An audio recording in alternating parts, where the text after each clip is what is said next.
Hello friends and greetings for the day. Welcome back to another tutorial on ISTQB Advanced Level Test Analyst Certification. We are in chapter 1 talking about the task of test analyst in test process, and we have covered all the tutorials under this particular chapter. And today we shall be looking out at some of the sample questions from the examination to understand what type of typical questions can be expected from these chapters. However, there will be a lot of them, but we'll just keeping it short. We'll cover a few of them here, but there could be many other questions which you can try it out later, but not now after completing the entire syllabus.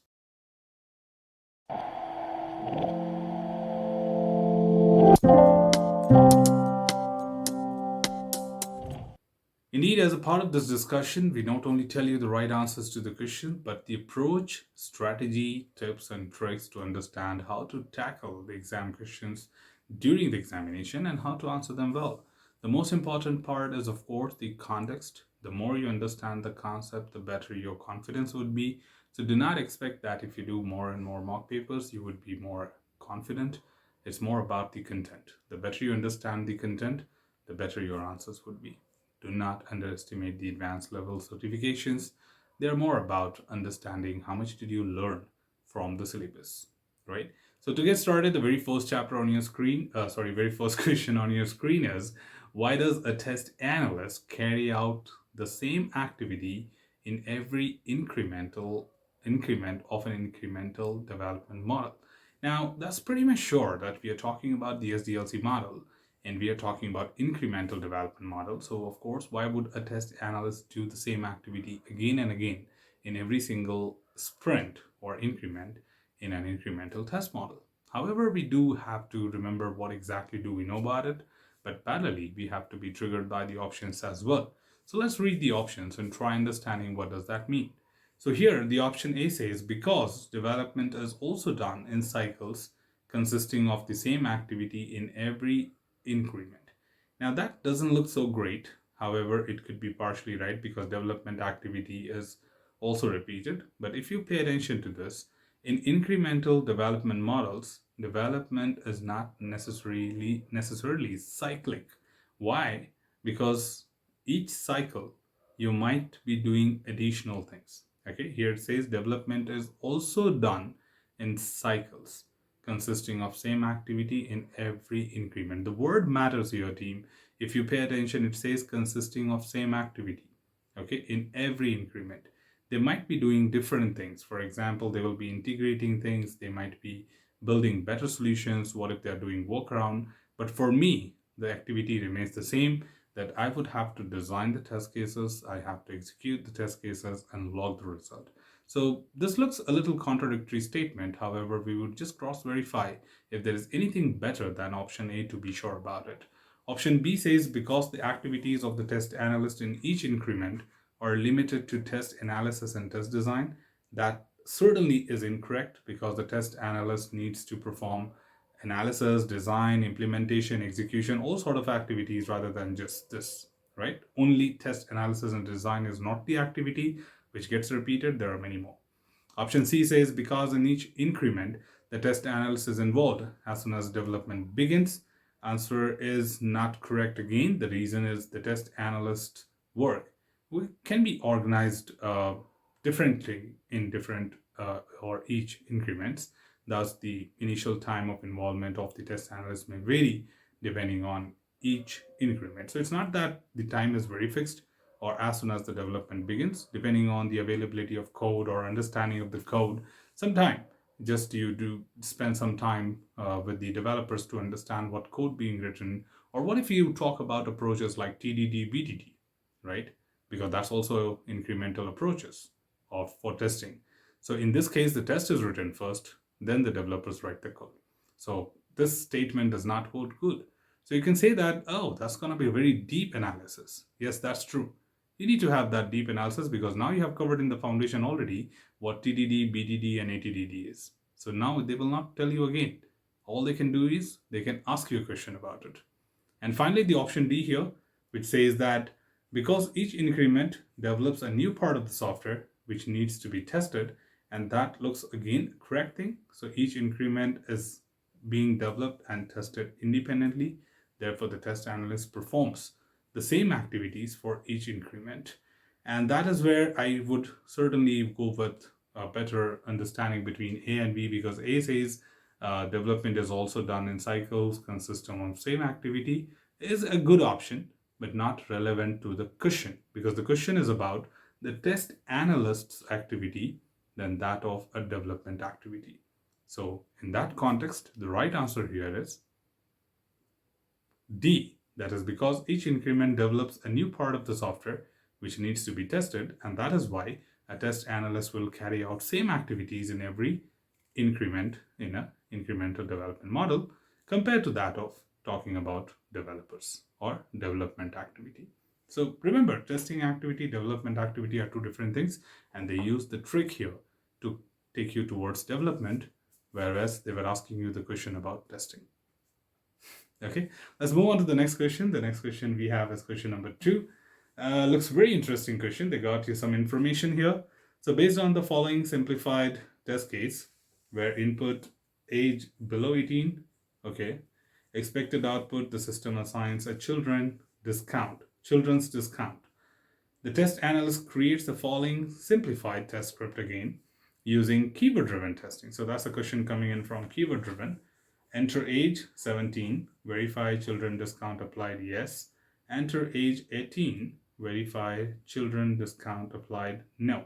So the information, what you see in the bullet points are basically the keywords, that is simplified keywords, okay, not the abstract one, because abstract one would be more about verifying the discounts rather than just kind of entering the values. Here, these are simplified keywords for each and every activity. So one is entering the age, second is verifying the discount is applied, second is again entering the age, third is checking whether discount is not applied, right? So that is where we want to try that out. Now the question is, in which test activity does the action take place? Which test activity?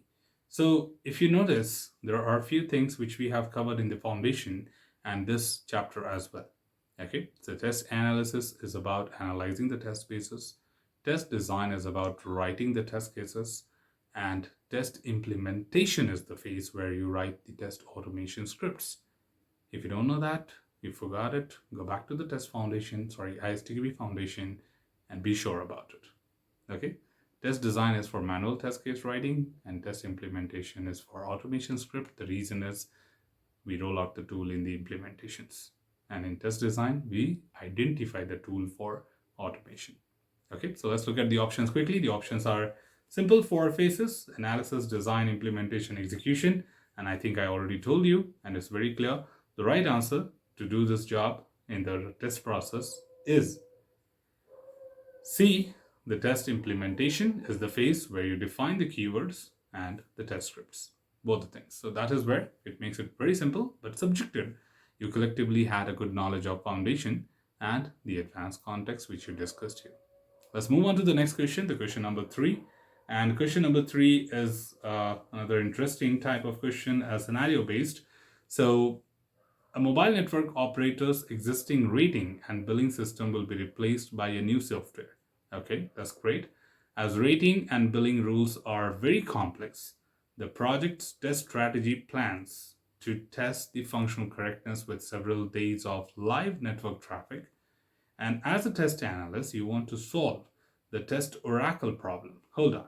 So at this point, if you notice, there is a story given to you that something is happening in the project. There is something you want to do. Okay, whatever this application is all about.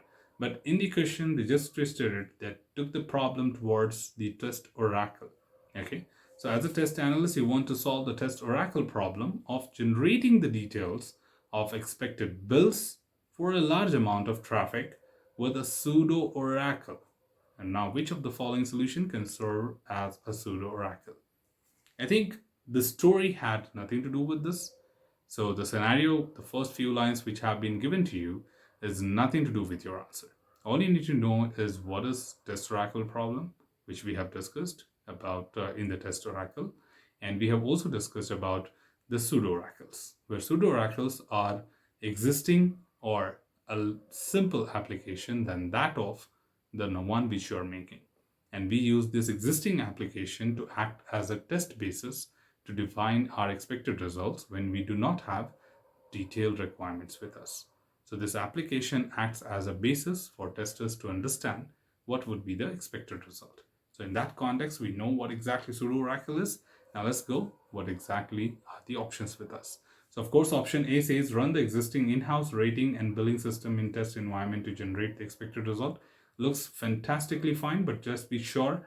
B says use test scripts to generate expected result in simple test cases and accept all the actual result. Now that's a little tricky one, because if you see, the option B is also trying to say restricting the test oracle to simple data and letting everything else pass is not an appropriate approach to testing for functional correctness, because we are also trying to do functional correctness, right? So complex test cases often include high risk, and we must talk about them as well.